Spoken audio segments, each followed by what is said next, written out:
Selamat siang, Pak. Sehat, Bapak? Siap untuk diwawancara, Pak? Baik. Bapak akan diwawancara oleh 9 panelis dan masing-masing panelis diberi waktu 10 menit untuk tanya jawab. Baik, kita mulai dari Profesor Ami Julian Rifai, SHLLM PSI. Silakan, Prof. Baik, terima kasih Ketua Pak Soeharto, sayap sebelah kiri. Soalnya ini pakai mic-nya, Pak Harto. Iya, gantian kalau nanti sini. Gantian kalau pas jawab pakai mic-nya, dipencet. Ya. Dia dipencet ya Pak Harto. Saya lihat ini banyak sekali pengalaman-pengalaman Pak Soeharto ya, memang bidang pidana ya, kemudian juga banyak ya. Saya lihat jadi sejak tahun 2001 itu sudah berpengalaman memimpin ya. Tentu bukan hanya bidang Bapak paham ya, juga masalah manajemen pengadilan. Satu hal yang saya tertarik Pak, masalah pidana anak Pak.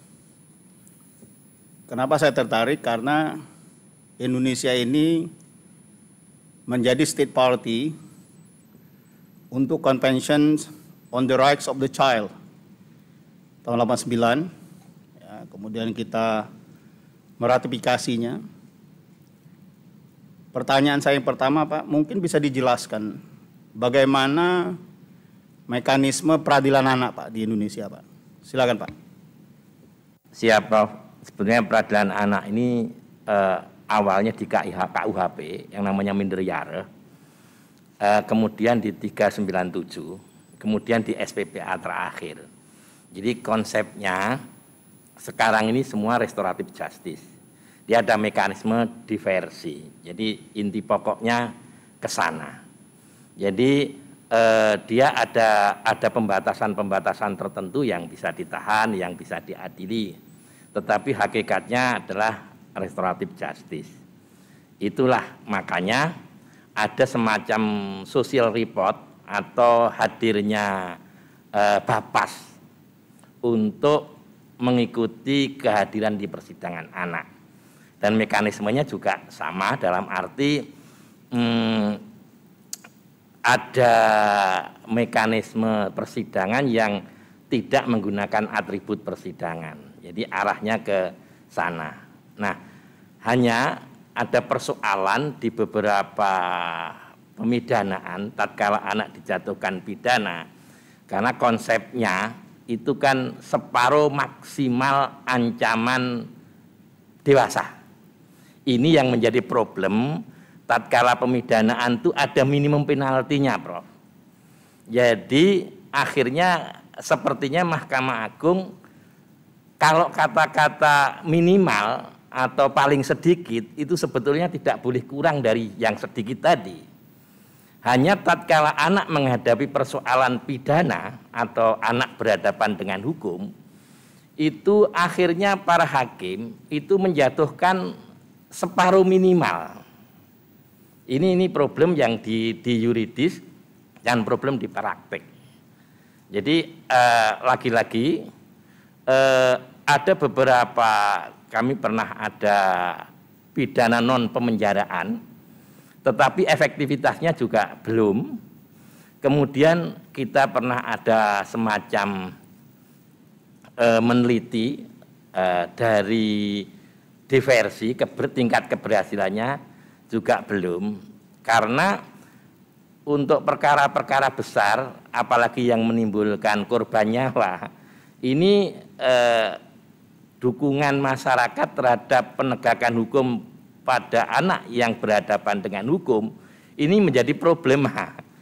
Ada banyak kasus yang korbannya anak, pelakunya anak, sehingga anak yang berhadapan dengan hukum. Nah, ini tatkala akan diarahkan ke diversi, ini perasaan keadilan masyarakat agak menjadi persoalan. Barangkali itu, Bro.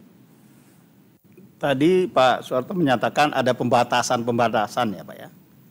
Dalam hal apa pembatasan itu? Apakah usia, kapan disebut? Anak itu usia berapa untuk bisa dipidana? Nah, ini sebetulnya anak ini usianya sampai 18 tahun. Nah, hanya untuk yang terlalu muda ini tidak bisa diadili. Juga demikian penahanan. Ini menjadi persoalan. Ada beberapa putusan yang agak menarik karena rekan penuntut umum dan penyidik menjadi persoalan karena ada perkara yang pernah saya temui. Di sana kan ada ketentuan meskipun usianya sudah 18 tahun lebih, akan tetapi tindak pidana itu dilakukan pada saat dia masih 18, maka masih domain peradilan anak. Jadi, tapi ada satu kasus yang saya temui, dia menggunakan undang-undang pemilu 17 tahun atau yang sudah kawin. Jadi pernah terjadi suatu putusan itu sejatinya rejim peradilan anak tetapi menjadi rejim peradilan dewasa. Nah, hakim dewasa menyatakan tidak punya kewenangan sehingga dakwaannya di NO. Inilah pernah saya jadikan landmark decision. Landmark decision dalam laptah. Ini jadi kami kadang-kadang ditugaskan oleh pimpinan untuk meneliti putusan-putusan yang menarik yang sifatnya ada pembaruan tapi agak menyimpang dari norma. Nah, tadi disebutkan berarti ada dua sumber hukum, Pak ya. Satu KUHP, yang kedua Undang-Undang Peradilan Anak ya. Jadi iya, KUHP di buku 1 itu kan bersifat tertutup. Di pasal 103 itu kan disebutkan kalau nanti ada undang-undang lain mengatur. Tetapi kalau ada hal yang sama, digunakanlah asas lex specialis. Misalnya tentang penjatuhan pidana. Minder yara itu dulunya dikurangi sepertiga. Matregel atau tindakan itu sudah dikenal di KUHP. Nah, kalau nanti ada dua hal yang sama-sama diatur, baru kita menggunakan yang paling baru atau yang lebih khusus. Jadi artinya sumber hukumnya Undang-Undang SPPA, juga ada Perma nomor 3 tahun 2017, pedoman mengadili anak dan perempuan. Jadi itu Prof. Jadi kita senantiasa bagaimana memulihkan keseimbangan hukum dalam bentuk restoratif justice. Tapi studi diversi angka keberhasilannya kurang menarik dan pemenjaraan terhadap anak masih kita temui. Ini sama dengan mediasi yang angka keberhasilannya tidak terlalu signifikan. Terima kasih, Prof. Mungkin bisa diurai Pak soal diversi tadi ya. Apa kendalanya itu, Pak?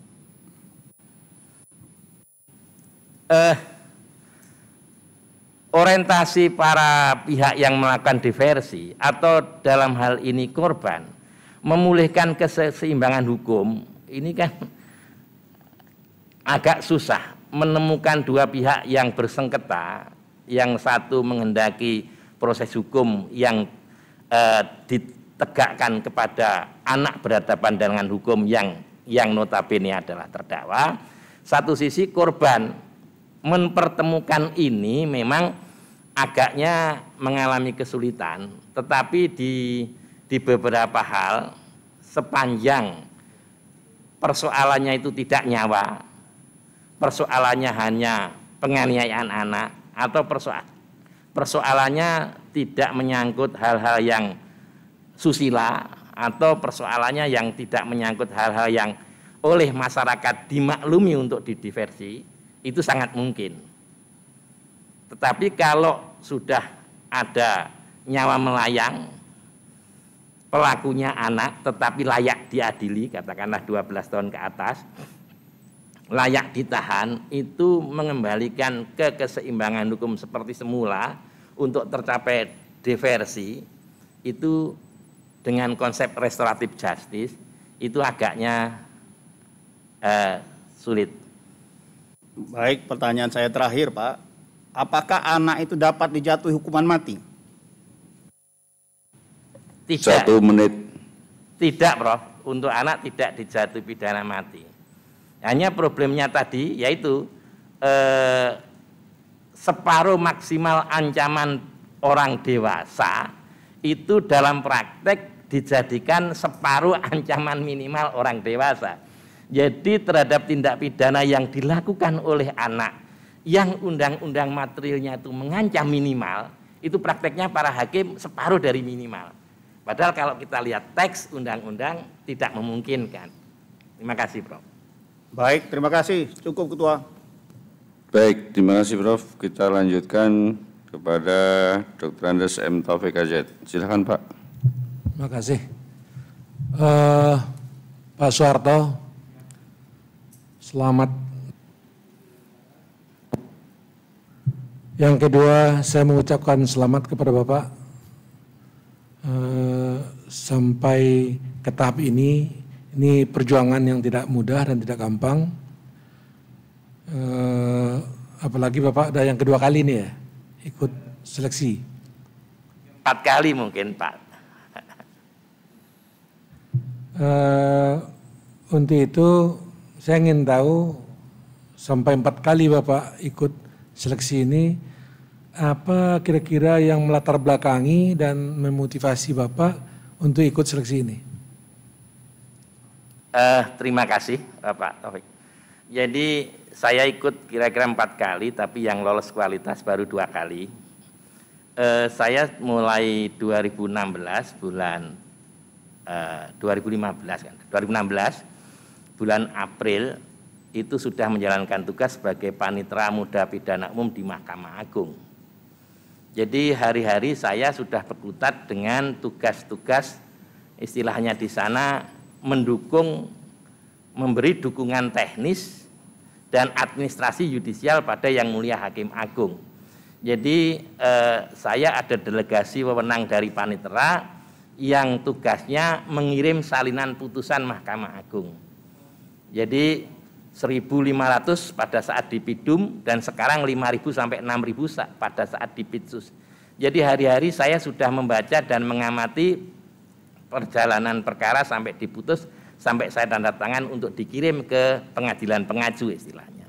Dan di sana saya juga sudah mengamati dan membaca, ternyata Mahkamah Agung cukup berprestasi dalam arti masuk versus putus. Artinya ada SK KMA 119 2013, musyawarah pengucapan itu diberi time limit 3 bulan, 90 hari. Kalau produktivitas memutus, ini hampir 85% Mahkamah Agung itu bisa memutus dalam kurun 90 hari. Hanya persoalan yang dihadapi Mahkamah Agung saat ini, itu justru tunggakan minutasi Bapak.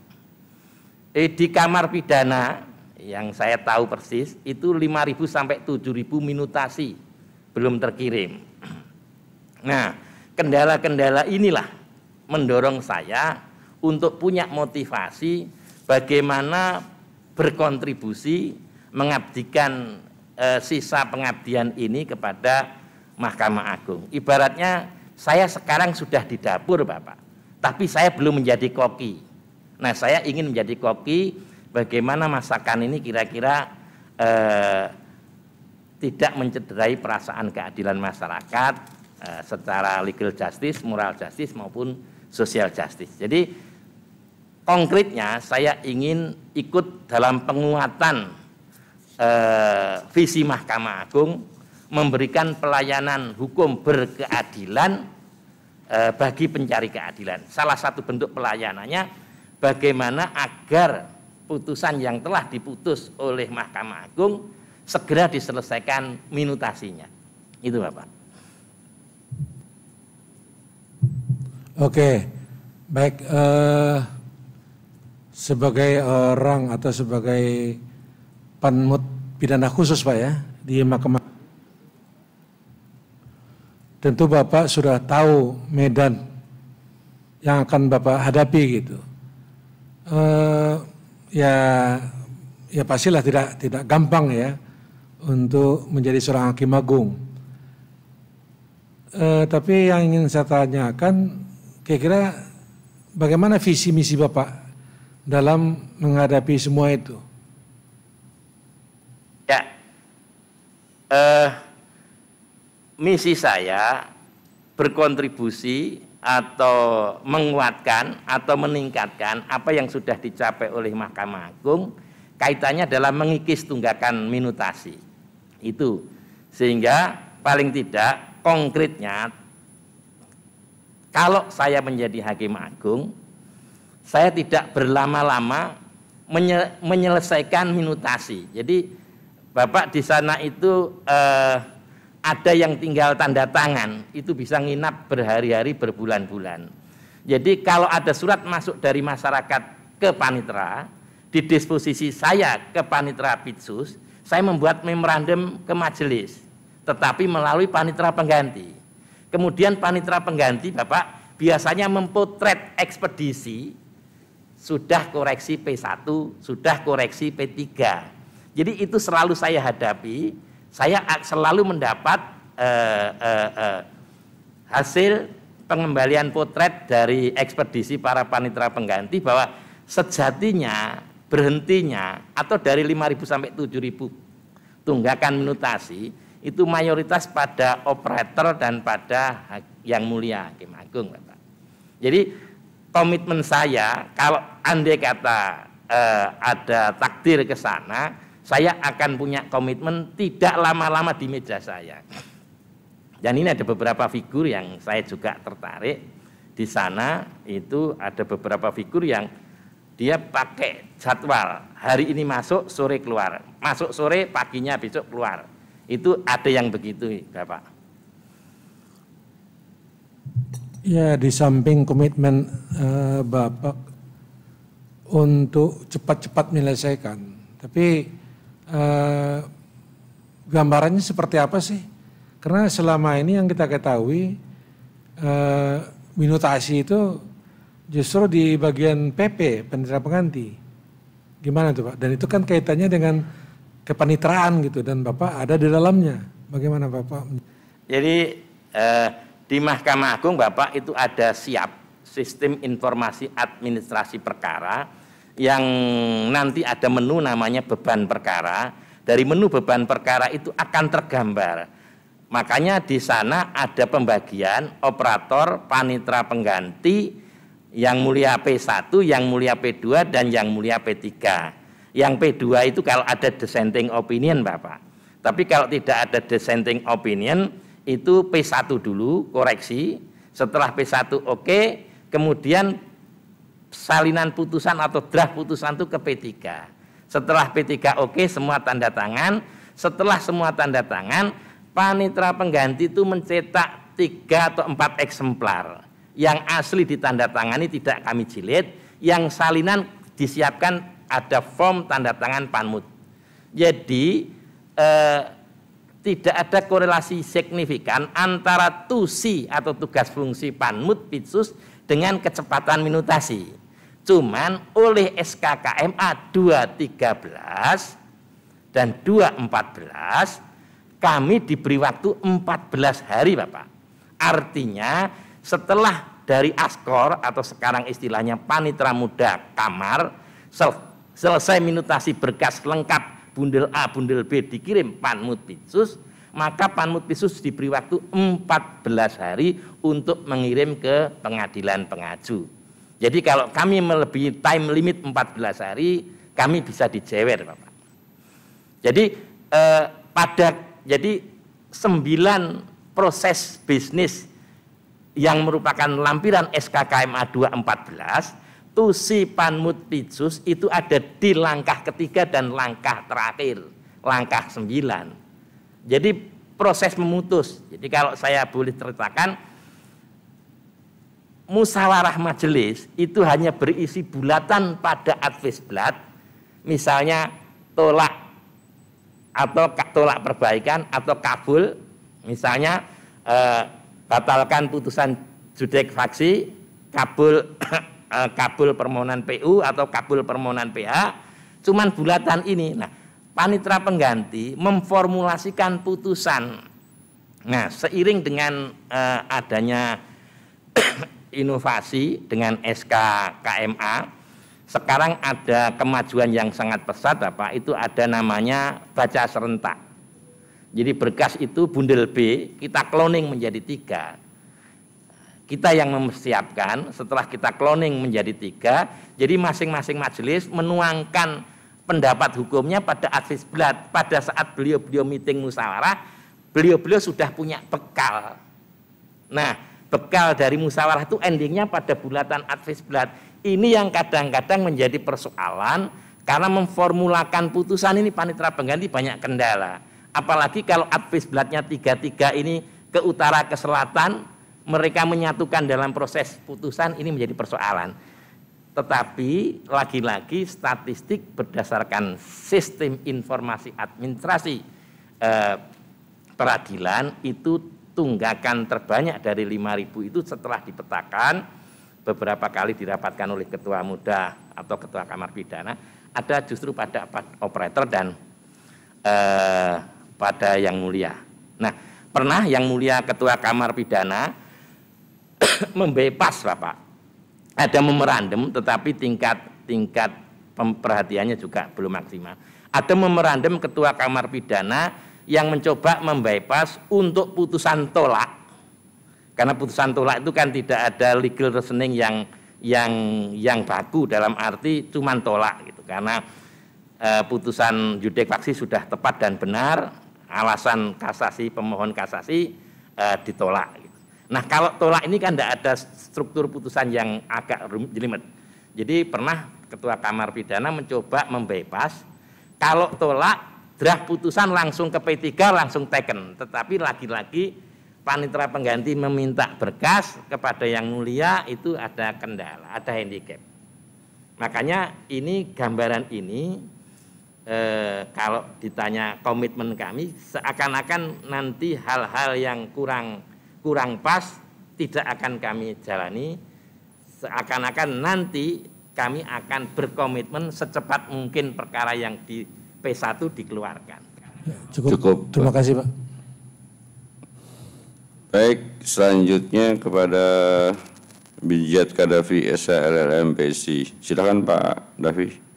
Terima kasih Pak Ketua. Assalamualaikum Pak Harto, apa kabar Pak? Baik Pak. Ya, Pak Harto tadi menindaklanjuti pertanyaan Pak Taufik ya, ada banyak kendala yang Bapak jelaskan, itu kalau buat saya mengindikasikan pemahaman Bapak mengenai masalah gitu ya. Dan barangkali di kepala Bapak itu sudah ada solusinya. Pertanyaan saya Pak, misalnya tadi ya, baca serentak, kemudian minutasi dihasilkan bersama, advisblat dihasilkan bersama dan lain-lain. Itu apakah mensyaratkan hakim agung yang IT literate Pak, yang menguasai IT? Karena saya rasa mungkin pendekatan atau intervensi IT itu bisa sangat membantu di situ. Monggo Pak. Terima kasih Bapak. Memang ketentuannya baca serentak itu ada tusi penggandaan di kami di Panutpitsus. Hanya seiring dengan waktu dari kamar-kamar yang lain itu sudah meninggalkan kertas, tetapi sudah, karena sejak tahun 2010 dan 2014 sebetulnya Mahkamah Agung itu ada SEMA yang mengatur dokumen elektronik yang menjadi bagian dari bundel B. Bahkan sekarang sudah barcode. Makanya kami apresiasi dengan KY, kalau mekanisme seleksi Hakim Agung itu dengan sedikit pendekatan IT, nanti produknya Hakim Agung terpilih itu tidak lagi berorientasi pada kertas. Ini masih kamar pidana, karena waktu itu yang mulia para Hakim Agung itu sudah sepuh-sepuh Bapak. Sehingga kamar pidana lah yang sampai sekarang masih minta kertas. Tetapi di kamar-kamar yang lain sudah familiar dengan soft copy. Bahkan beberapa yang mulia itu sambil di mobil, sambil baca memori kasasi dan lain sebagainya. Nah, ke depan kalau ada regenerasi dengan persyaratan kemampuan mengadaptasi teknis atau teknologi informasi itu bisa, maka kendala itu akan hilang. Kendala itu akan hilang. Nah, tetapi kendala akan hilang itu hanya kendala memutus Bapak. tiap tahun kita ini rasio masuk versus putus itu di atas 70%, bahkan sampai 76%. Sehingga IKU, Indeks Kinerja Utama Mahkamah Agung, itu sudah terpenuhi. Nah, rasio masuk versus kirim itu kadang-kadang di atas 100%, karena tunggakan tahun lalu ikut terkirim. Tetapi mohon dimaklumi, kita perkara yang masuk bulan November dan Desember, itu kan belum jatuh tempo 90 hari. Jadi tunggakan itu sejatinya ada perkara-perkara yang diregister bulan Desember dan bulan November, itu tunggakan terjadi. Nah, sehingga karena dia ban berjalan, 5.000 itu sebetulnya kalau kita petakan, kan time limitnya 250 hari Bapak. 250 hari itu dari pengadilan mengirim sampai Mahkamah Agung mengirim kembali. Nah, sebetulnya sekitar 30%, ya, 30% sampai 35% lah yang tidak tepat 250 hari. Oke, kalau begitu saya coba ke pertanyaan berikutnya Pak. Ini saya pegang data laporan tahunan Mahkamah Agung yang terbit 2021 tapi mengenai keadaan 2020 Pak ya. Di sini kasasi yang masuk itu tahun 2020 jumlah perkaranya mencapai 13.103. Sementara PK itu mencapai yang masuk tahun 2020 2028. Ini kita belum bicara soal PK dari perkara pajak Pak ya. Sehingga perkara masuk tahun 2020 ke MA itu secara keseluruhan itu mencapai 20.544.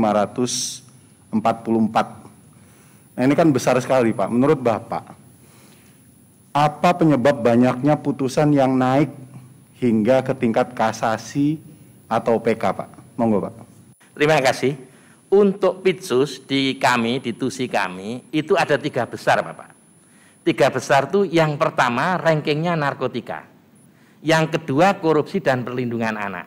Ini dari tahun ke tahun dia bolak-balik antara korupsi dan perlindungan anak. Nah, pertanyaan kenapa kok harus, padahal 45A Undang-Undang Mahkamah Agung sudah ada pembatasan kasasi ya. Artinya ada pembatasan kasasi yang ancamannya setahun, yang denda, yang pra-peradilan tidak boleh kasasi. Tapi kenapa harus ini? Nah Bapak, di politik hukum nasional kita, ini pembuat undang-undang, mudah-mudahan saya salah, pembuat undang-undang itu selalu beranggapan meningkatkan ancaman hukuman itu akan signifikan dengan mengurangi kejahatan. Nah Bapak tahu, narkotika itu pasal 112, 114, itu minimum pidanaannya 4 tahun. Minimum dendanya 800 juta. Jadi dia tidak pakai gramisasi. Berapapun volumenya asal 112 dia kena 4 tahun. Nah, inilah yang menyebabkan berbondong-bondong orang kasasi. Jadi mayoritas perkara kasasi justru di narkotika. Kalau di Pitsus Pak, itu ranking 1. Dari tahun ke tahun 35% sampai 37% di Pitsus. Nah, setelah kita amati, belum ada studi yang baku ya Pak. Tetapi itu, yang kasasi itu karena dia dipidana 4 tahun, denda 800 juta. Selalu begitu. Makanya ada rumusan rapat pleno kamar zaman Pak Artijo yang membolehkan hakim memutus yang didakwakan tetapi menabrak minimum pemidanaan. Artinya kasus itu sejatinya lebih tepat di pasal 127 tanpa hak menggunakan narkotika untuk diri sendiri atau pengguna sendiri, tetapi karena didakwakan 104, 112 dan 111, hakim boleh menjatuhkan pidana kurang dari minimal. Dan ini mulai kami sering beberapa kali ke BNN dengan Kejaksaan Agung bekerja sama untuk sosialisasi, karena semangatnya penyidik dan PU selalu mengkonstruksikan dakwaannya 112 dan 111. Oke, terima kasih Pak. Kalau itu kan kasasi Pak ya, yang sudah dibantu sebenarnya coba dibantu dengan rumusan pasal 45A Pak ya. Jadi kalau berdasarkan pasal 45A ayat 2 itu memang putusan pra-peradilan, lalu perkara pidana yang ancaman pidananya paling lama 1 tahun dan atau diancam pidana denda itu dibatasi. dari kasasi. Kalau PK kira-kira kenapa Pak? Kalau tadi jawaban Bapak kan tentang kasasi. Kalau PK kenapa arus yang masuk itu juga tinggi dari waktu ke waktu? Jadi begini Bapak, ada breakdown dari 45A itu ada SEMA nomor 8 tahun 2011. Nah SEMA nomor 8 tahun 2011 itu setelah kami konsultasikan dengan pimpinan, spiritnya itu dipakai untuk PK. Artinya 45A yang kemudian di breakdown SEMA nomor 8 tahun 2011 itu spiritnya dipakai untuk PK. Nah hanya tren sekarang PK itu dianggap upaya hukum tingkat 4. Sehingga para lawyer mohon maaf ini hampir selalu menggunakan ini. Nah perkembangan terakhir Bapak, ini kan sedang digodok pokja upaya hukum elektronik di Mahkamah Agung. Saya minta legal standingnya harus jelas. Pemohon PK itu legal standingnya narapidana, bukan terdakwa. Jadi upaya para lawyer untuk menghindari eksekusi lewat mekanisme PK itu akan terhalang apabila teks pasal 263 KUHP itu ditafsir dengan benar bahwa pemohon PK adalah narapidana atau ahli warisnya. Nah sekarang ini yang terjadi, banyak ketua pengadilan negeri melayani permohonan PK padahal yang baru turun itu petikannya Bapak, bundel A-nya dan belum turun, salinan putusan belum turun. Ada di sana mekanisme ketua pengadilan itu harus menunjuk majelis pemohon PK yang bukan majelis yang mengadili tingkat pertama. Ini kaitannya dengan pasal 17 Undang-Undang Kekuasaan Kehakiman Bapak, yang punya hubungan langsung atau tidak langsung dengan pekerjaan terdahulu. Nah ini sebetulnya hanya diketahui di salinan putusan Pak, karena bundel A dan putusan asli PN kan akan kita kirim. Nah sekarang ini banyak masalah, PN belum bisa mengirim bundel A dan bundel B ke Mahkamah Agung karena putusan kasasinya belum turun. Nah kembali ke pertanyaan Bapak, karena ada tren 1 menit lagi Pak. PK ini adalah dianggap upaya hukum tingkat 4, maka dia akan mencoba mengajukan PK karena merasa ada ketidakadilan di putusan kasasi, barangkali itu Pak. Oke, bahkan ada kecenderungan Pak ya, sekarang jadi upaya seperti upaya hukum biasa, dalam artian karena PK itu bisa dijamin hasilnya, outcome-nya itu tidak akan lebih berat dari putusan sebelumnya, maka dibuat satu putusan itu BHT dan kemudian pada waktunya diajukan PK. Itu Bapak tangkap juga? Data terakhir dulu PK itu yang kabul 13% Pak. Data terakhir itu sudah di atas 20%. Tapi kabul tidak membalik keadaan. Misalnya kabul kembali ke putusan PN. Kan ada kadang-kadang yudek faksi itu katakanlah X. Nanti Mahkamah Agung X plus. Kemudian PK kembali ke X itu masyarakat sudah meributi. Padahal sebetulnya menurut saya Mahkamah Agung itu mengembalikan ke konsistensi putusan. Jadi ada beberapa PK Pak yang kabul karena dia pintu masuknya menggunakan putusan PK yang lain. Misalnya kaidah hukum Mahkamah Agung maksimal bisa memutus 20 tahun. Ternyata ada terdakwa yang secara kumulatif 21 tahun. Nah, kemudian dia mengajukan PK dengan pertimbangan kaidah hukum PK satunya ini. Loh, itu kaidah hukum maksimal Mahkamah Agung berpendapat pasal 14 ya. KUHP maksimal 15 tambah sepertiga 20. Kenapa saya dihukum 21? Nah, kemudian ini kabul. Nah, kabulnya ini bukan karena korting, Bapak. Kabulnya ini Mahkamah Agung akan mengembalikan ke konsistensi putusan. Oke, terima kasih Pak Ketua. Terima kasih Pak Harto atas jawabannya. Baik, terima kasih Pak Davi. Selanjutnya Dr. Joko Sasmito. Monggo Pak. Terima kasih Pak Ketua. Assalamualaikum warahmatullahi wabarakatuh Pak Soeharto. Waalaikumsalam Pak Joko. Siap. Oke, terima kasih. Tadi Pak Soeharto menjelaskan bahwa ini kan kamar pidana Pak ya, jabatan sekarang Panitera Muda Pidana Khusus ya di Mahkamah. Tadi Bapak menjelaskan posisi sekarang itu istilahnya sudah di dapur Mahkamah Agung. Namun tugasnya masih menyiapkan koki apa yang mau dimasak gitu.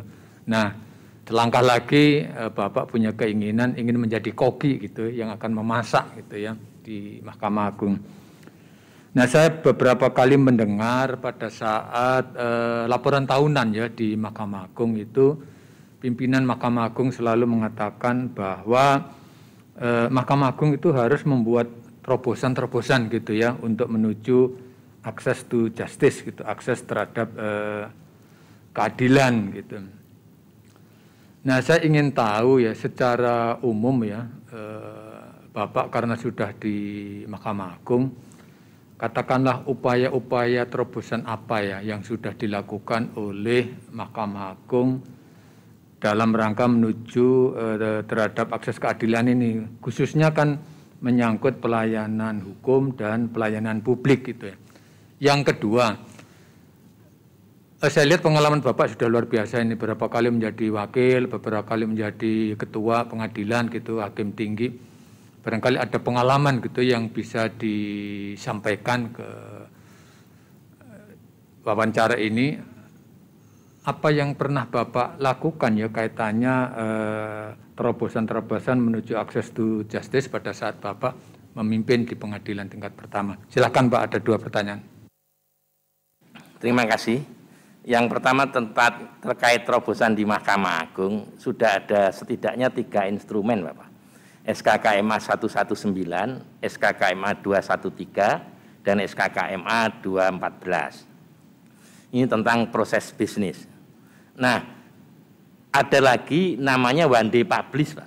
One day publish itu dulu kan sering putusan Mahkamah Agung itu bocor atau dijual karena penjualan informasi. Nah, sekarang roll sidang itu hari itu sidang, hari itu diupload di SIAP, Pak, di Sistem Informasi Administrasi Perkara. Jadi harapannya pimpinan waktu itu jangan sampai ada nilai jual. Makanya dulu roll sidang yang menggambarkan tolak kabul atau tolak perbaikan putus tanggal sekian. Kalau kita klik info perkara, kita klik nomornya, kita klik pihaknya, kita klik pengaju, nanti akan keluar di sana putus tanggal sekian, tolak atau kabul. Nah, ini juga ada policy pimpinan merupakan suatu terobosan untuk mengeliminir orang-orang yang menjadi penipu kepada para pihak pencari keadilan. Kemudian di SKKMA itu juga ada muscap. Jadi sekarang ada time limit 90 hari majelis itu harus memutus. Kalau itu sudah terpenuhi Bapak, artinya terpenuhi, terakhir laporan tahunan terakhir itu sisanya 199 perkara.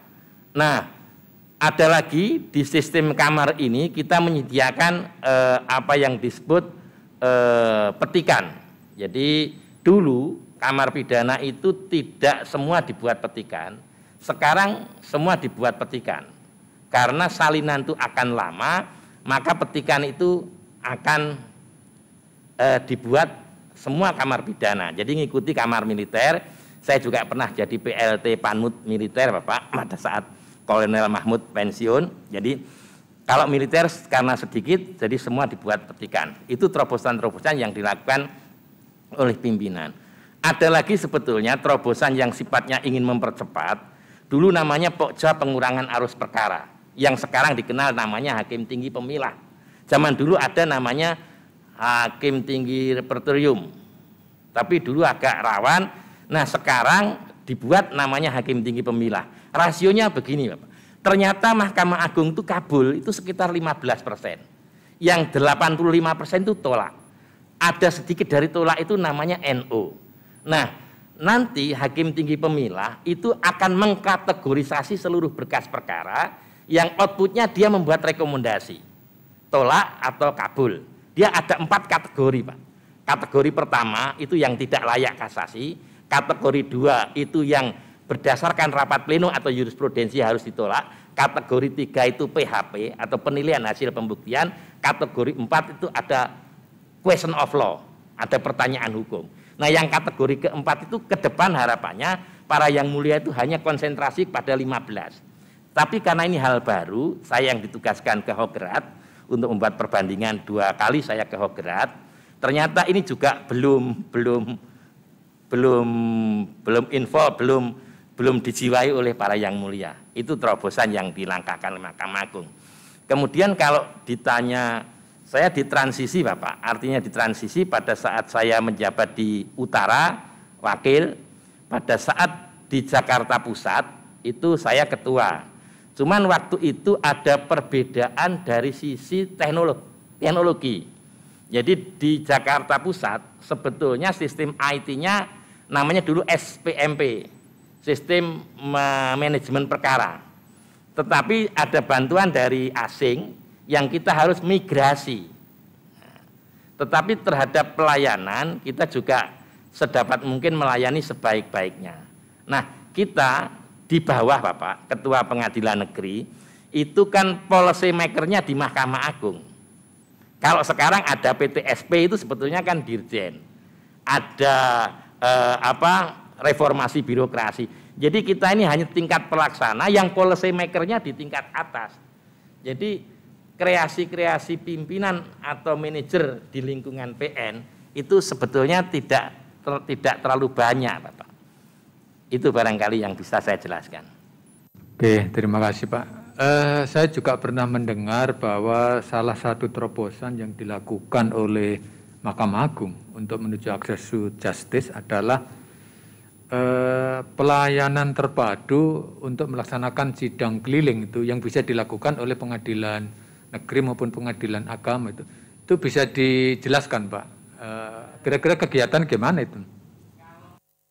Izin kalau sidang keliling itu di PA Bapak. Itu isbat nikah biasanya, isbat nikah ada beberapa. Tapi kalau di PN itu ada namanya PS, pemeriksaan setempat atau plat onderzoek, tetapi tidak dikemas sidang keliling. Jadi itu kaitannya dengan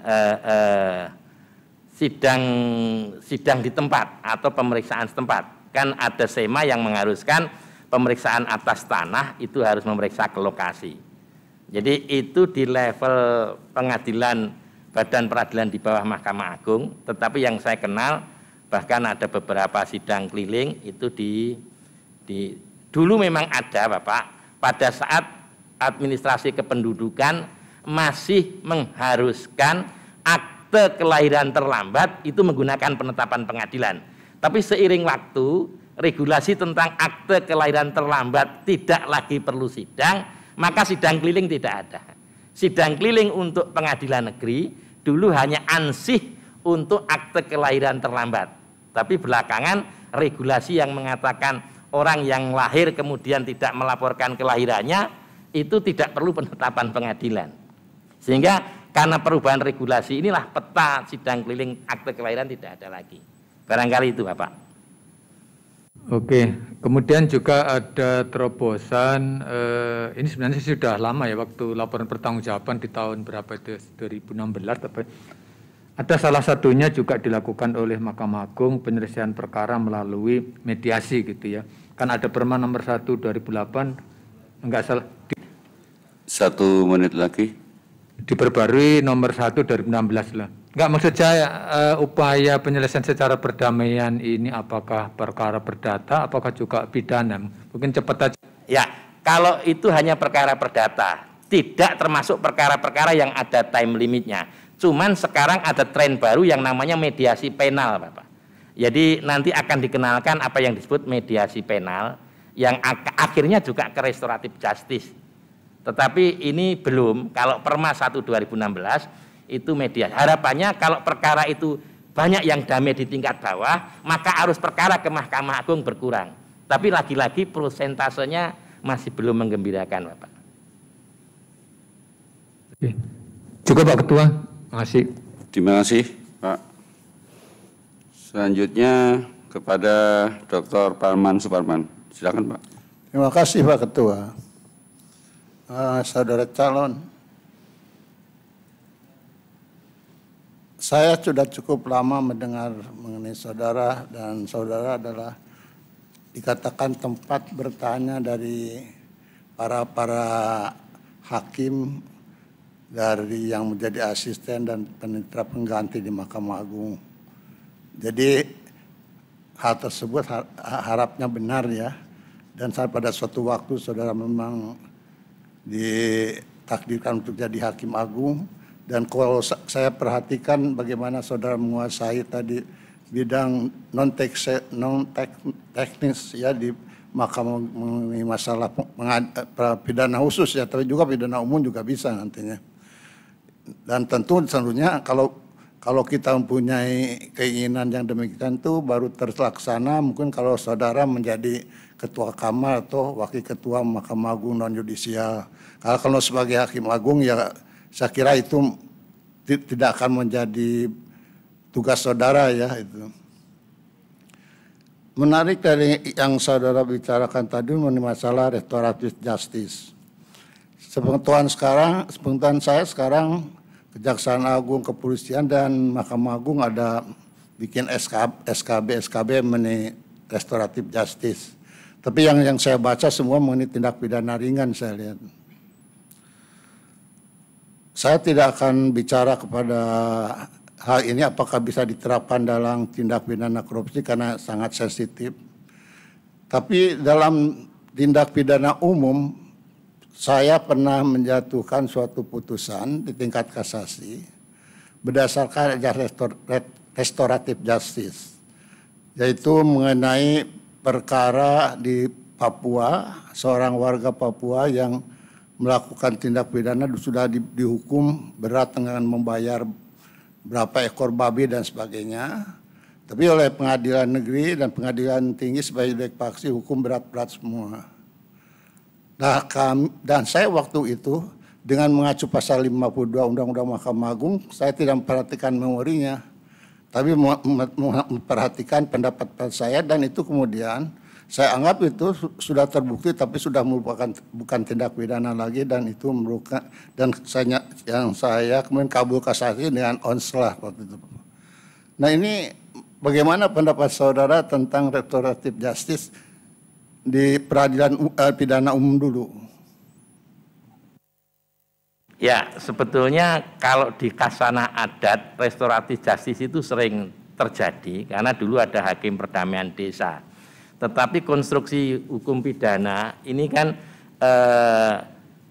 agak problematika tatkala restoratif justice itu terjadi bagaimana hasil penyidikan, apakah jaksa akan mendeponir atau perkara itu diberi stempel tetapi penjatuhan pidananya lebih aspiratif, ini menjadi persoalan. Karena secara konsep hukum pidana ini kan orang dengan negara, tidak ada konsep damai. Sedangkan hukum perdata damai, yang bertanggung jawab adalah orang. Jadi pidana tidak bisa diganti dan tidak bisa diwakili oleh orang lain. Jadi secara konsep sebetulnya hukum pidana tidak ke arah sana, tetapi perkembangan zaman di anak, di pidana umum, kalau memang nanti kita masukkan yang mulia ke hal-hal yang meringankan, karena keseimbangan hukum telah pulih, tetapi konsep dakwaannya ya harus dinyatakan terbukti. Tapi straptumitingnya, stensingnya, penjatuhan pidananya itu bisa kita pertimbangkan. Jadi ibaratnya tidak menghilangkan unsur delik. Kalau di dunia korupsi itu pengembalian kerugian negara itu dapat dipertimbangkan sebagai hal-hal yang meringankan. Atau pulihnya keseimbangan hukum antara korban dengan terdakwa tidak menjadikan hilang unsur deliknya, tetapi dijadikan alasan yang meringankan karena korban telah memaafkan terdakwa misalnya.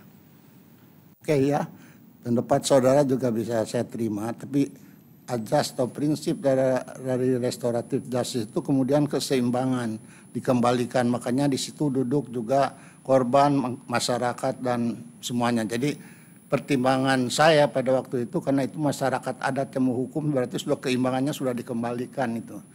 Ya itu ya karena saya tidak selalu kaku melihat ajas legalitas di pasal 1 ayat 1 apabila itu memang masyarakat perkembangan masyarakat begitu menghendaki 1 ayat 1 ini digeser atau dialihkan atau diperlunak ya. Baik, selanjutnya saya akan tanyakan saja, dan karena saudara di Pidsus ya, itu di mana dasarnya ya TPPU bisa diadili atau diperiksa oleh pengadilan tipikor itu.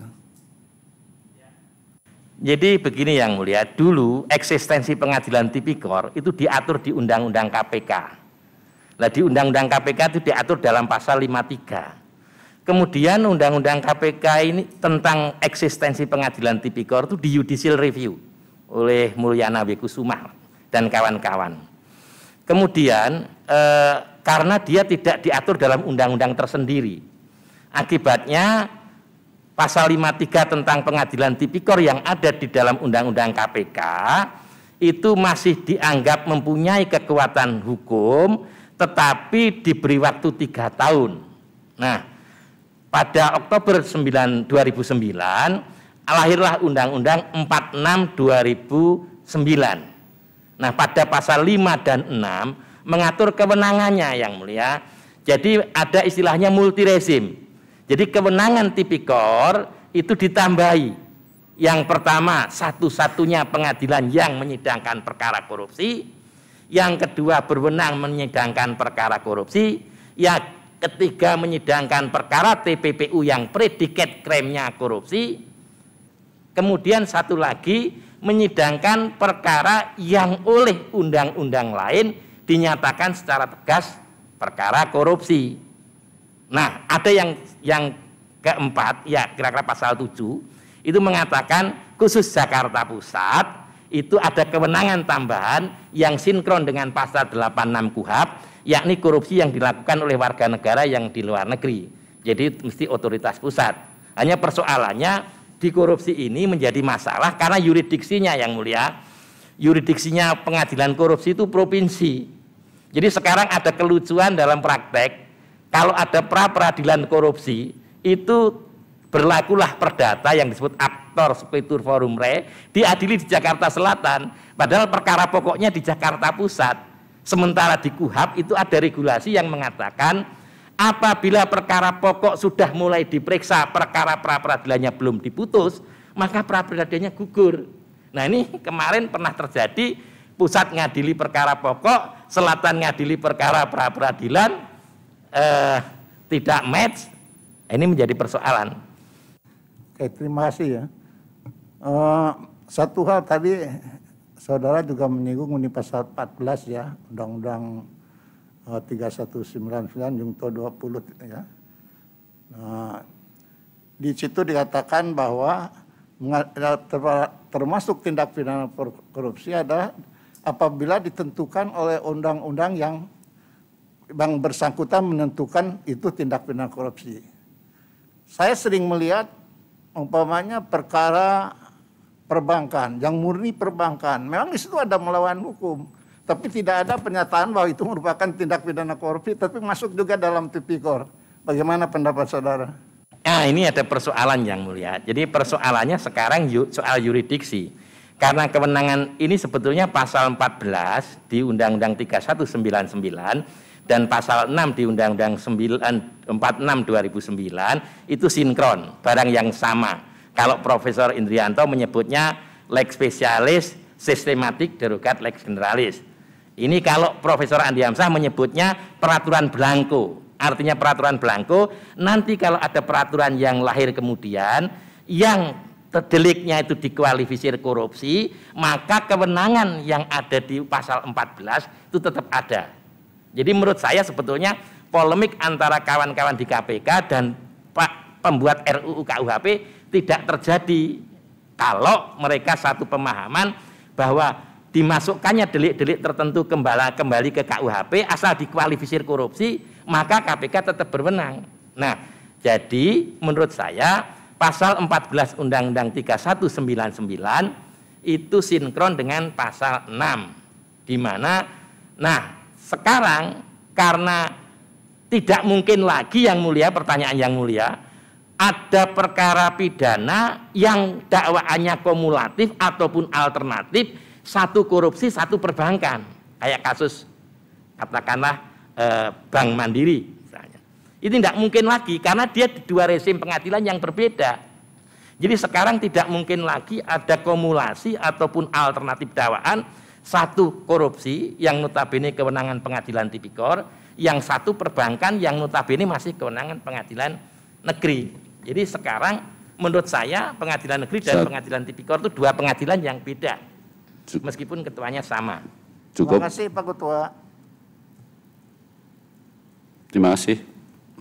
Untuk selanjutnya kami persilakan Profesor Dr. Jimny Asidiki, SHMH. Silakan Prof. Baik. Saudara Soeharto.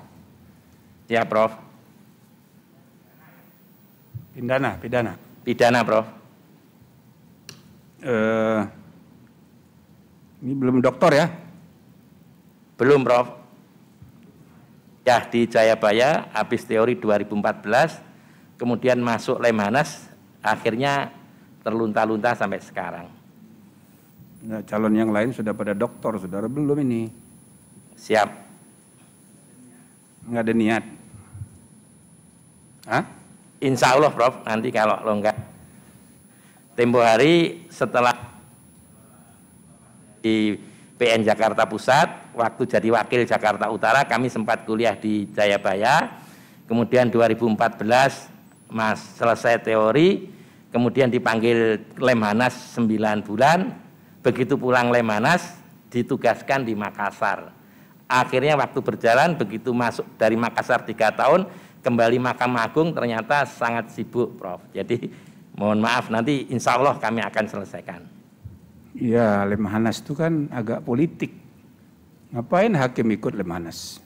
Waktu itu kami berharap dan bermimpi punya kesempatan jadi eselon 1 Prof. Belakangan ternyata open bidding.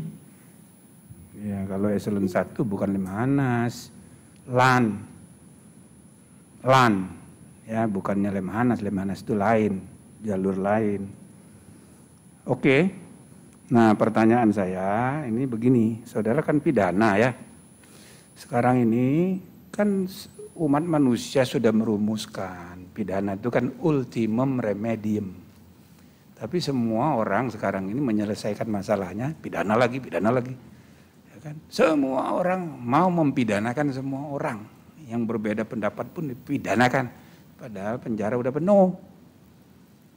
120 negara udah hapus pidana mati. Maka semua orientasinya memenjarakan orang. Nah, penjara udah penuh. Kita 208% secara nasional. Di kota besar udah 300%. Yang masuk penjara itu yang tobat cuma 30%. 30% kedua dendam. Nah, yang 40% makin jadi. Pencopet jadi perampok. Jadi sebenarnya pendekatan pidana ini tidak efektif. Nah, bagaimana menurut pendapat saudara ya? Coba, bagaimana itu prinsip ultimum remedium itu jadi pegangan bagi semua hakim, bagi semua sarjana hukum? Coba bagaimana? Terima kasih.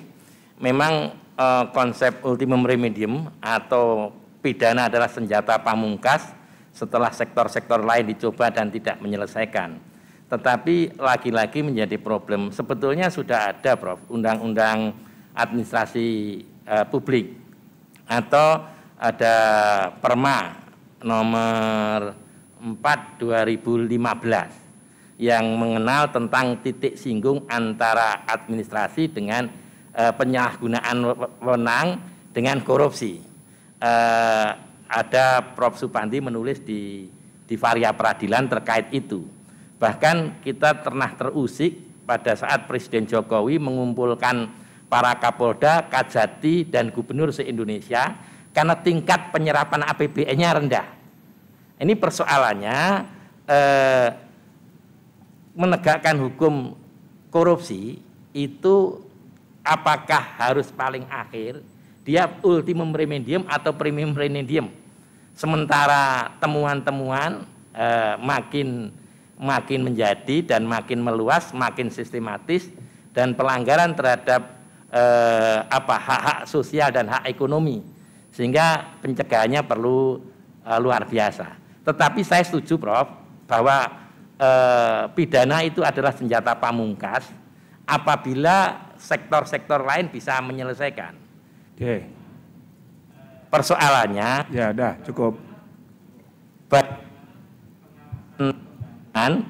agar tidak terjadi kebocoran-kebocoran. 70% lebih perkara korupsi itu sebetulnya sekitar pengadaan barang dan jasa. Jadi pengadaan barang dan jasa itu bisa dieliminir andai kata sistem dan mekanisme pengawasannya berjalan. Oke, bahkan sekarang ini kan alternative dispute resolution. Oh, itu sudah jadi isu mendunia. Gitu. Jadi dulu out of court settlement itu dianggap jelek, sekarang baik. Jadi in court settlement, out of court settlement. Malah kita ada undang-undang mediasi. Tapi mediasi di pengadilan jalan apa enggak menurut saudara? Mediasi itu sebetulnya bermula dari ide Pak Bagir, namanya pemberdayaan lembaga damai. Itu diilhami dengan pasal 130 HIR, kemudian Perma tahun 2008, terakhir Perma 1 2016. Dan itu merupakan kewajiban. Dia ada sebelum persidangan, ada sesudah persidangan. Jadi hakim perdata terhadap perkara-perkara yang tidak menggunakan time limit itu wajib menggunakan mediasi. Nanti mediatornya ditunjuk di luar majelis yang sidang. Setelah kurun waktu tertentu yang dibatasi, maka mediatornya melaporkan ke majelis untuk ini.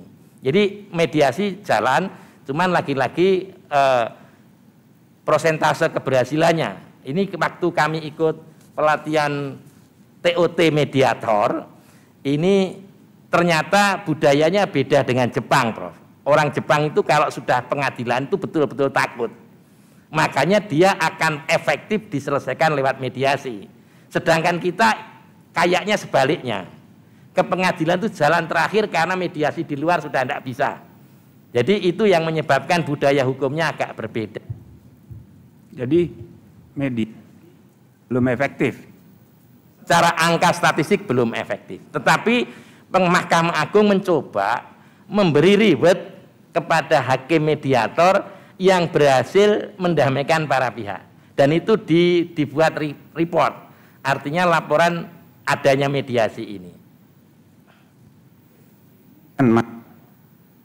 Judicial governance, soal management. Ya, nah saudara kan saya ini juga ini hakim tapi panitera juga. Padahal idealnya pegawai, panitera, hakim itu dua fungsi yang terpisah, dibedakan.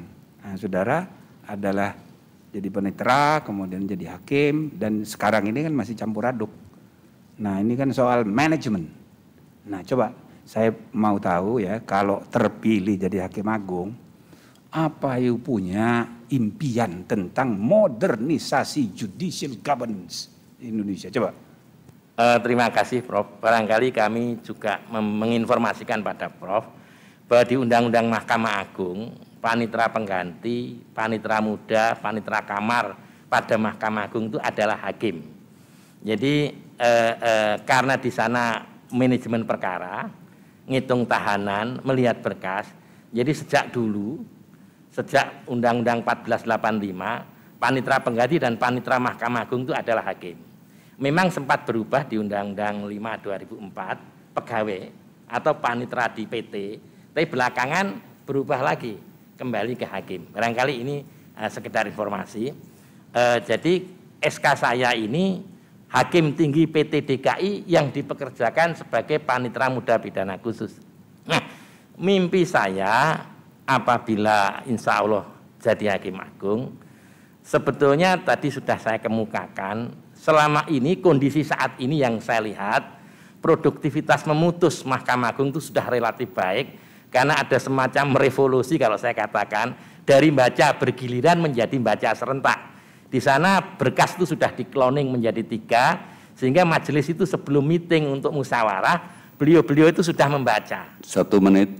Nah, sekarang persoalannya di kondisi saat ini adalah diminutasi, Prof. Kami punya komitmen secepatnya akan melayani dan mengkoreksi draft putusan secepat-cepatnya agar terkikislah tunggakan minutasi di Mahkamah Agung. Barangkali itu, Prof. Terima kasih, Prof. Selanjutnya, Saudara calon Soeharto S.H.M. Hum.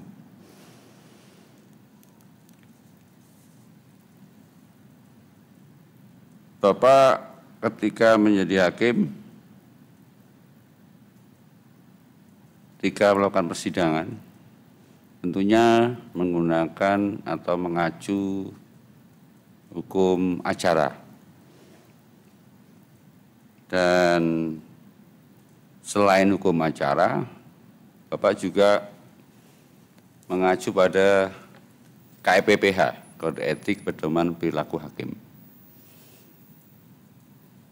Saya ingin pendapat Bapak, apakah kalau seorang hakim sudah melaksanakan atau menggunakan hukum acara secara benar, otomatis dia telah melaksanakan atau menggunakan KEPPH juga secara benar, atau ini dua hal yang berbeda? Mohon penjelasannya. Terima kasih. Memang ada kaidah atau norma yang beririsan, Pak. Ada yang beririsan, ada diatur di KPPH, ada yang dinormakan. Misalnya tentang braking, hak undur diri. Braking atau hak undur diri itu ada di 157 KUHP. Ada di pasal 17 Undang-Undang Kekuasaan Kehakiman. Tetapi ada juga di KEPPH. Jadi, kalau hukum acara benar yang beririsan, insya Allah sudah terpenuhi kode etik perilaku hakim. Tetapi ada yang sebetulnya kita feeling, misalnya kami di persidangan itu biasanya kalau memanggil para pihak mendekat, misalnya melihat bukti, itu kedua-duanya dan di tempat terbuka.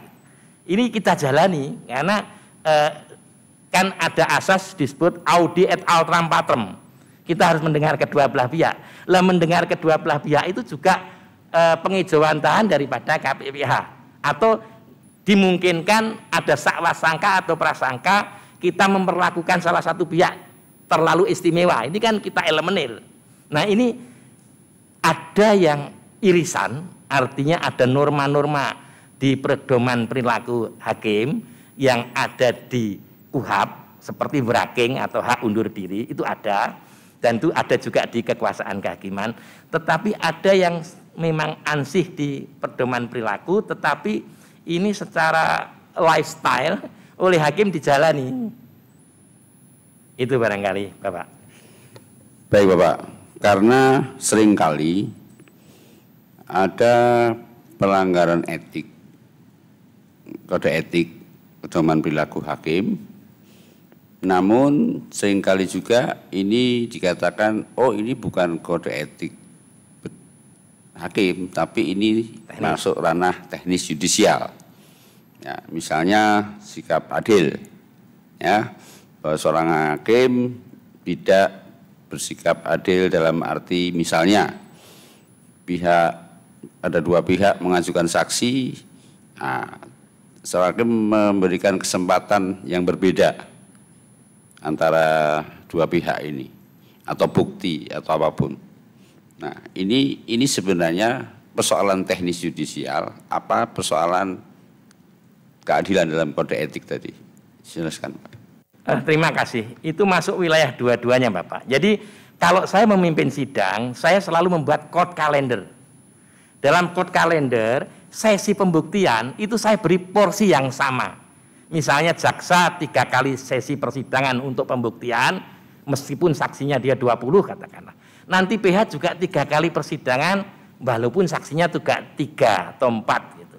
Cuman nanti dideklar dan di berita acara itu dimuat, saudara jaksa, saudara sudah 3 kali. Saudara PH, saudara juga sama, akan kami beri kesempatan 3 kali. Nanti kalau 2 kali dia sudah tidak pakai, kita ingatkan, saudara PH, saudara punya kesempatan 3 kali sidang untuk saksi, sama dengan jaksa. Siap yang mulia, kami tidak akan gunakan. Saya catat ya dalam berita acara. Nah, itu wilayah teknis sekaligus wilayah etik, Bapak. Karena kita tidak boleh memperlakukan salah satu pihak itu istimewa.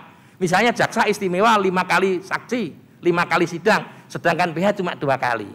Jadi waktu kita menyusun court calendar, biasanya kalau kami deklat ngajar para cakim itu supaya hati-hati untuk perkara yang besar, dibuat court calendar pada sidang pertama, sesi-sesinya jelas, kesempatannya sama. Nah, dengan court calendar itu kita mengingatkan. Nah, pada saat giliran PH ternyata tidak menggunakan seluruh kesempatan yang kami berikan, kami announce, saudara PH, saudara punya kesempatan 3 kali sidang untuk saksi, ini baru 2 kali. Apa sudah cukup? Cukup. Ya, kalau gitu saya muat dalam berita acara. Itu secara Baik. hukum acara oke, secara etik bisa dipertanggungjawabkan. Baik Pak, saya sudah jelas.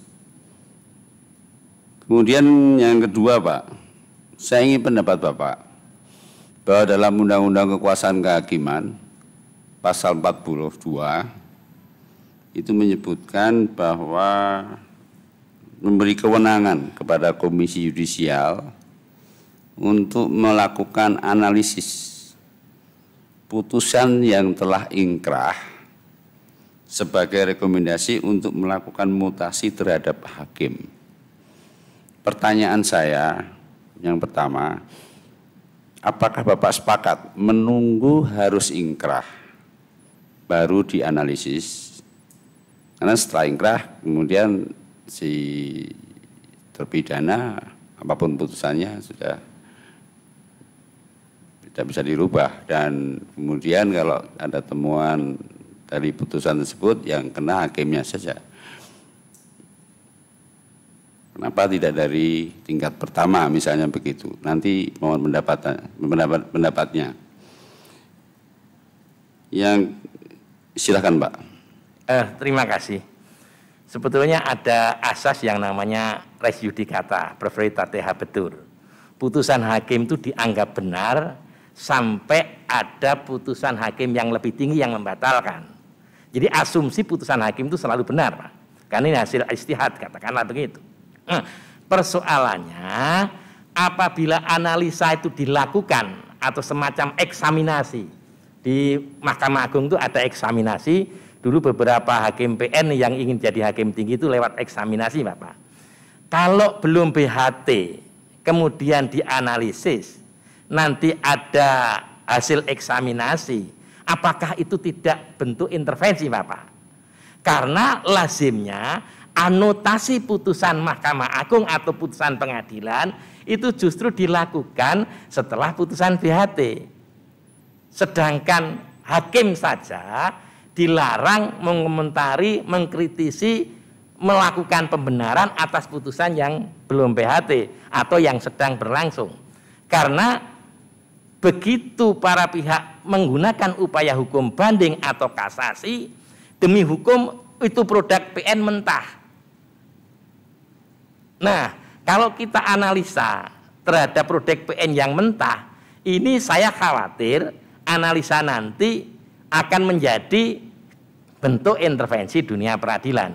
Tetapi saya setuju sekali, tatkala karena putusan hakim itu adalah mahkota bagi hakim, kalau putusannya senantiasa dikuatkan PN dan dikuatkan PT, dikuatkan MA, secara teknis dia menguasai persoalan, secara teknis dia sudah teruji bahwa apa yang diambil dalam putusannya benar. Nah, itu kalau dijadikan rekomendasi promosi, itu saya sangat setuju. Karena penilaian cakap atau tidaknya hakim itu dari produknya. Hanya memang ada dulu saya pernah baca semacam jurnal di KY ya. Sebentar Pak, ya. Saya lanjutkan pertanyaan kedua. Masih sama. Sementara ini berdasarkan undang-undang kewenangan KY dibatasi pada yang telah ingkrah. Sementara di luaran sana para akademisi, para LSM itu menulis artikel, menulis opini dan sebagainya pada putusan-putusan yang bahkan belum ingkrah.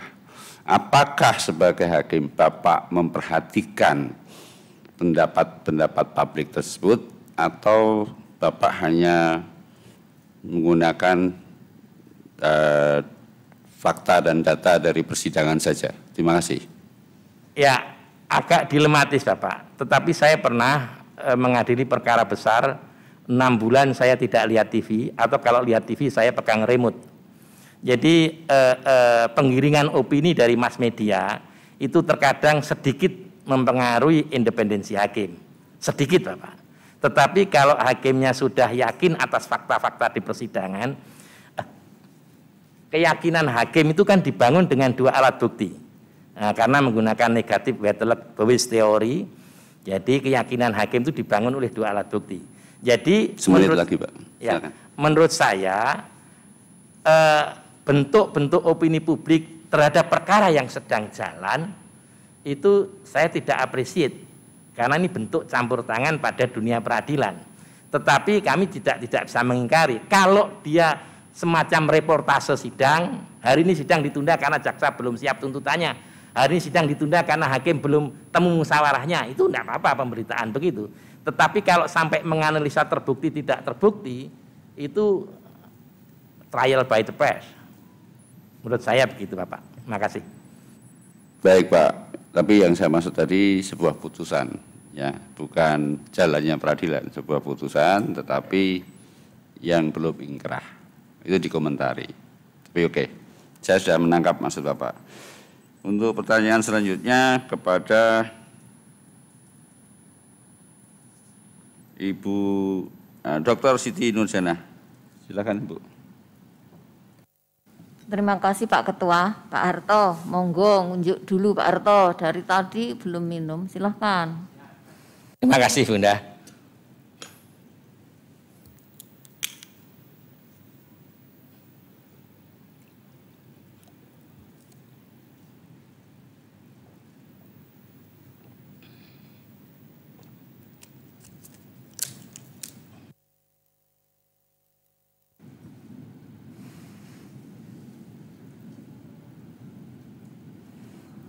Sudah Pak. Kalau saya cuma mau ngobrol-ngobrol, saya mendengarkan cerita Pak Harto saja. Saya memang kalau Pak Harto tuh saya bilang kamus berjalan. Karena banyak hakim-hakim nih yang memang yang tempat bertanyanya itu Pak Harto. Kenapa dulu pimpinan Mahkamah Agung itu berani memutus menetapkan Pak Harto bukan hakim niaga, Wakil Ketua Jakarta Utara, tapi dipercaya sebagai Ketua PN Jakarta Pusat yang di situ ada pengadilan niaga. Makanya hanya secara ex officio hakim niaga gitu kan Pak Harto? Baik, terima kasih.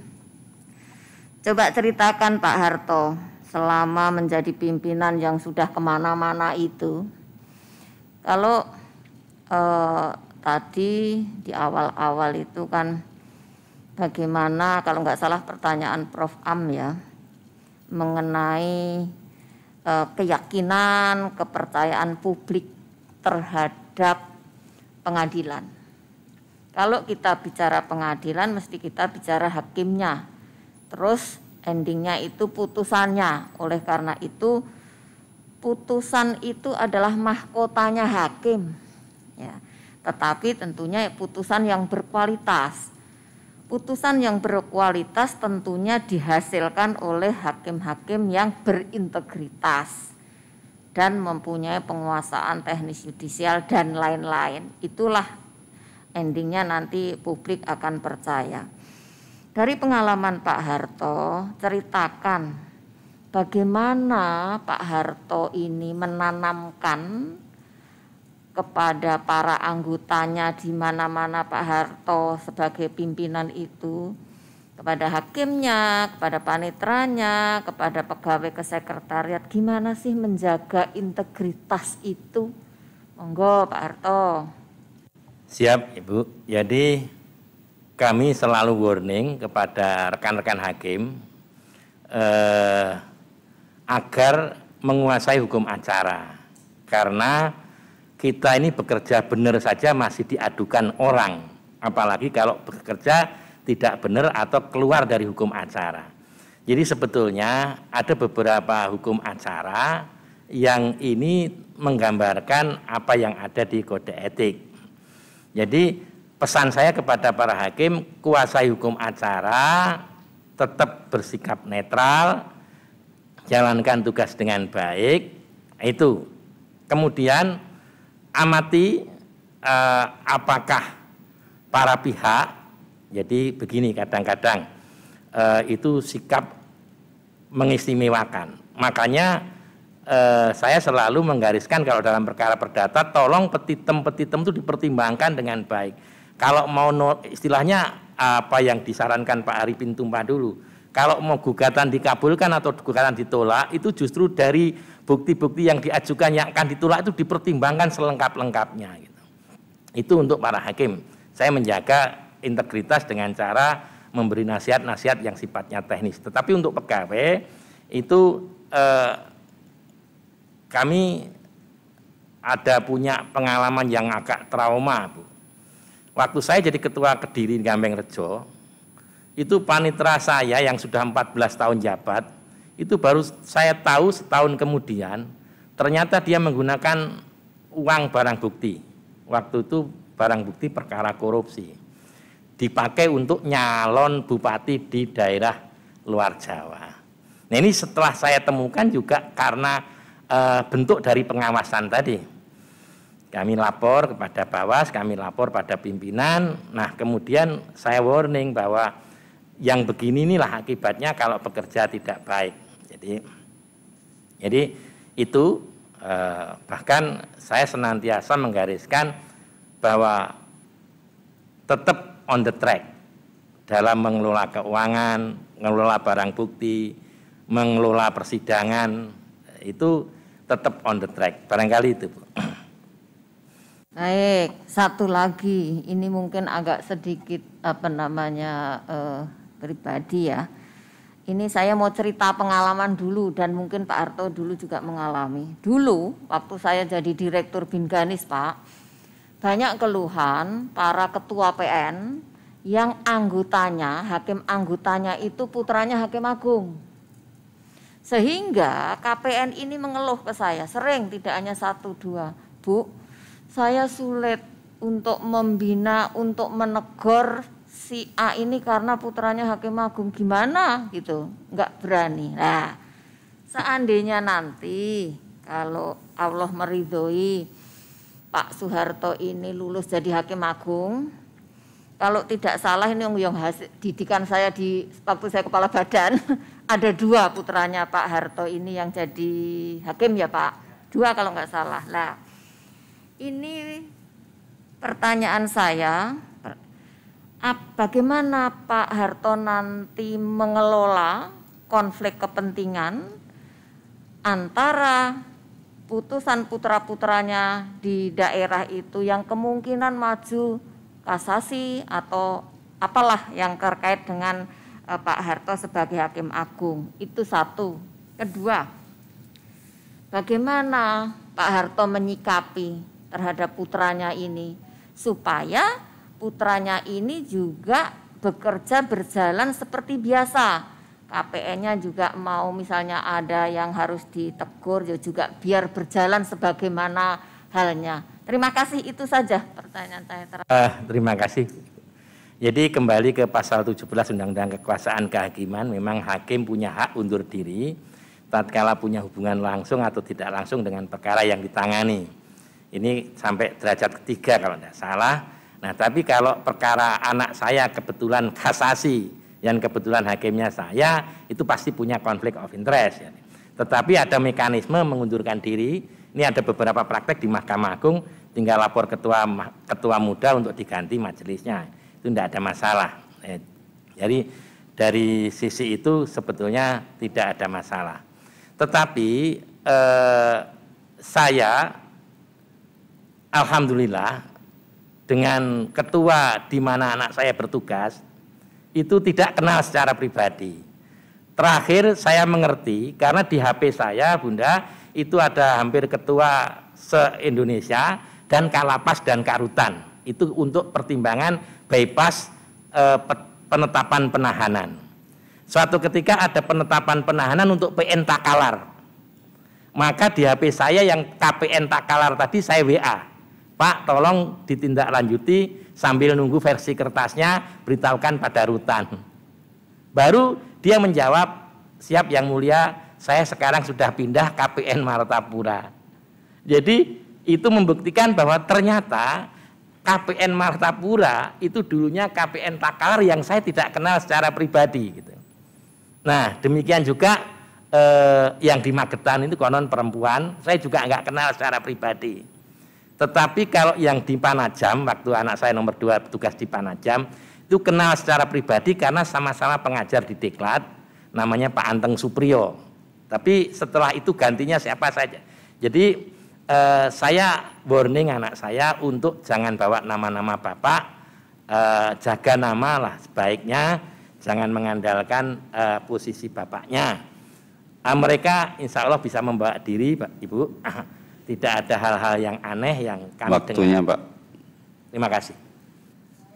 Terima kasih Pak Harto, sukses. Ya. Selanjutnya yang terakhir Sukma Fileta SLLM. Monggo Ibu Sukma, silakan. Baik, terima kasih. Iya Pak Soeharto, saya masih akan melanjutkan tadi pertanyaan dari Ibu Nur terkait dengan menghindar dari konflik of interest dalam penanganan perkara. Tadi Bapak sudah menyebutkan antara lain apabila perkara tersebut terkait dengan keluarga sampai derajat ketiga. Saya ingin tanyakan siapa lagi yang di mana apabila Bapak menangani perkara tersebut maka itu masuk kategori konflik of interest. Itu ada di dalam Perba KPPH, tolong dijelaskan Pak. Sebetulnya di sana banyak konten di situ itu sama persis dengan pasal 17, sama persis dengan pasal 157 KUHP, hanya variannya agak lebih lengkap di Undang-Undang Kekuasaan Kehakiman. Jadi sana cuman tidak dijelaskan secara detail, hanya keluarga, istri walaupun sudah cerai, anak atau keluarga yang punya hubungan. Nah di sana ada breakdown. Misalnya saya Hakim Tinggi Makassar, suatu ketika saya mengadili perkara kasasi di Makassar, ternyata hakim tingginya saya itu juga di pasal 17 Undang-Undang Kekuasaan masuk. Jadi istilahnya sana perkara baik langsung maupun tidak langsung punya hubungan dengan saya pada masa lalu. Artinya perkara saya di tingkat PT yang saya hakim bandingnya itu tidak boleh saya dari hakim kasasi mengadili. Tatkala menemukan itu, saya harus mengundurkan diri atau braking. Ya, baik. Itu tadi Bapak sudah menguraikan kaitannya adalah dengan hakim. Jadi Bapak sebagai hakim harus menghindarkan diri dari menangani perkara yang kaitannya tadi dengan keluarga atau perkara yang sudah diadili sebelum. Apakah ada lagi yang Bapak sebagai hakim harus perhatikan? Perkara mana yang ini sebaiknya tidak ditangani oleh oleh majelis ini, atau oleh oleh majelis ini. Kaitannya bukan hanya hakim, tapi juga terkait dengan jaksa, dengan yang lain-lain. Tolong Bapak jelaskan mengenai hal itu. Jaksa ataupun PH atau advokatnya yang panitera penggantinya lengkap, semua pelaku-pelaku persidangan itu kalau punya hubungan keluarga dengan hakim yang nanti bisa menimbulkan konflik of interest, maka hakimnya punya hak untuk mengundurkan diri. Jadi itu. Jadi di samping itu juga tadi ada hubungan langsung atau tidak langsung tadi. Jadi saya hakim bandingnya, kemudian saya jadi hakim kasasinya juga tidak bisa. Makanya untuk mengeliminir itu, tadi contohnya, andai kata ada produk kasasi ternyata hakimnya anak saya, itu untuk menghindari adanya konflik of interest, kami biasanya lapor pimpinan untuk susunan majelisnya diganti. Ya Pak, tolong diuraikan lagi. Selain yang tadi, unsur-unsur mana lagi yang itu harus dihindari oleh majelis hakim? Ya, jadi pekerjaan masa lalu yang hubungan langsung atau tidak langsung, keluarga, saudara, semenda, sampai derajat 3, istri walaupun sudah cerai, anak ini advokat, penasihat hukum, bahkan panitera pengganti pun masih masuk kalau memang membuat potensi konflik of interest. Teman, Pak?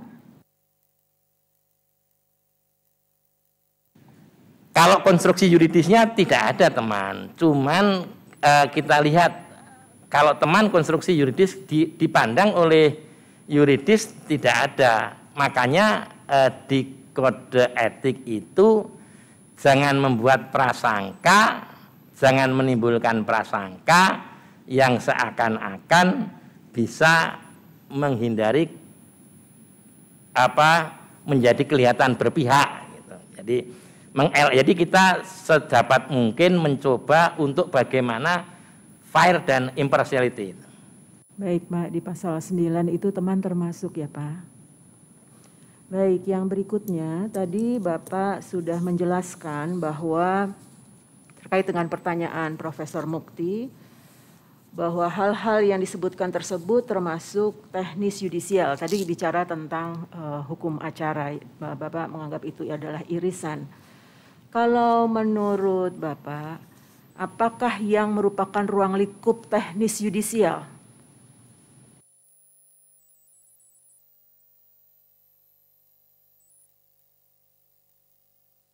Bapak mendengar? Apakah ruang lingkup teknis yudisial, Pak? Dan itu sebenarnya diatur juga di dalam Perba KIPPH. Silakan, Pak. Ya, jadi teknis yudisial, jadi kan ada satu yang asas bahwa hakim itu merdeka. Pengawasan terhadap hakim tidak boleh mengganggu kemerdekaan hakim itu sendiri. Jadi di mana kemerdekaan hakim itu dalam teknis yudisial. Hanya persoalan yaitu, mohon izin Pak karena waktu, yaitu yang teknis yudisial yang tidak bisa kemudian apabila diawasi mengganggu kemerdekaan hakim, yaitu ruang lingkupnya apa, Pak? Misalnya cara hakim memutus, bagaimana hakim memutus, termasuk produk putusan hakim, itu hakim sendiri tidak boleh mengomentari atau membenarkan. Atau kalau persidangan melanggar hukum acara itu bisa sekaligus melanggar kode etik. Yang teknis yudisial itu yang konkret, itu produk hakim berupa cara memutus, putusan, sampai ke produk putusannya itu sendiri. Itu yang teknis yudisial. Tetapi terkadang kita juga melihat misalnya ada putusan itu cacat sejak produk. Ini persoalannya tadi ada asas res judicata, prevaricae habetur. Putusan hakim itu dianggap benar sampai ada putusan yang lebih tinggi yang membatalkan. Jadi kalau memeriksa hakim dari putusannya, itu mekanismenya ya upaya hukum. Baik Pak, ini pasal 15 menyebutkan pertimbangan hukum dan substansi putusannya Pak. Baik Pak Soeharto, terima kasih. Cukup Pak. Terima kasih Bapak Anies, Pak saudara calon Pak Soeharto, diminta Anda untuk membaca dan menandatangani fakta integritas sebagai bentuk komitmen seandainya Bapak nantinya terpilih jadi calon Hakim Agung. Mohon dibaca dengan hikmat dan ditandatangani dengan penuh kesadaran dan ketulusan.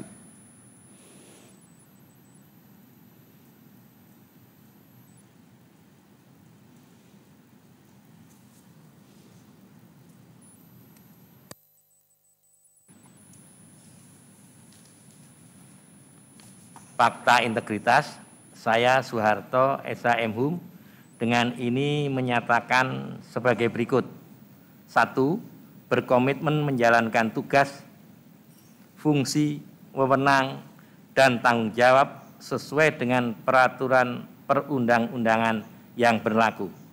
2. Berkomitmen mewujudkan peradilan yang bersih, berwibawa, dan bebas korupsi, kolusi, dan nepotisme, serta menghindari perbuatan tercela. 3. Menjaga dan menegakkan kehormatan, keluhuran, martabat, serta perilaku hakim. 4. Melaksanakan dan menegakkan kode etik dan pedoman perilaku hakim. 5. Apabila saya melanggar angka 1 sampai dengan 4 tersebut di atas, saya bersedia mundur sebagai hakim agung dan menerima sanksi sesuai dengan peraturan perundang-undangan, serta siap menghadapi segala konsekuensinya. Jakarta, 4 Agustus 2021, yang menyatakan Soeharto SH MHum.